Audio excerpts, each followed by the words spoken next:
Hello, in this video we're going to look at question 2 from the 2016 AP Computer Science A free response questions.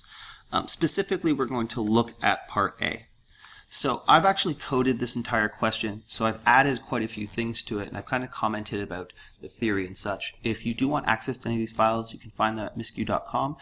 It's in the process of being developed, so please bear with me, and any suggestions or ideas are always welcomed. So if you haven't read this question, I do recommend you take a moment and read it. But essentially what it is we have this class called log message. It has two fields, and part A, the constructor, what we need to do is this message, the parameter that's, or the argument that's always passed in will always be a word, a colon, followed by another word. The first piece before the colon is the message ID, and the second piece after the colon is the description. So we have to break that string apart and put the machine ID part there and the description part in. And so if we pop our code up here, so I've kind of written the class here, and I'm in the wrong one. There we go. So a couple ways to do this. Now this is probably the way that most people do it.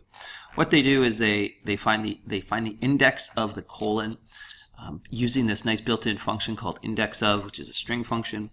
Really nice. And they essentially find that index, and then they use substring to access from the start of the string to the colon. Remember, substring is inclusive, exclusive.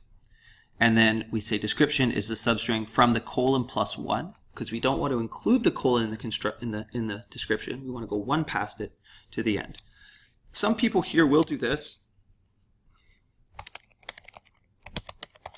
and that's perfectly acceptable, because that's just going to get everything from the string starting after the colon to the end. But substring, remember, is an overloaded method, meaning that there's multiple versions that will call the correct version based on the parameters that are passed.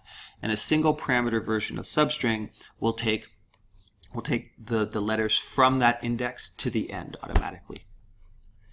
So this works. If you watched my last video though, we talked a bit about this function called the split function, and you can use this here. What we could do here is we could, again, take the message and we could split it into an array using the colon as that kind of separator. So what that means is it's going to find every case that there's a colon and ignore it, but use that colon as the kind of the split point to generate this array. So when I say words equals message.split colon, if, for example, let's say, if words was the string, something like 001 colon error on disk, what that is going to then generate is it's going to generate, sorry, that's not example words. If our message was 001 error on disk, that means that words, when this is done, words is going to become 001 in the first index and error on disk in the second index.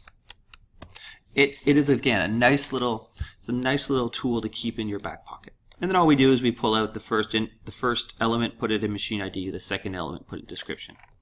Both of those techniques work.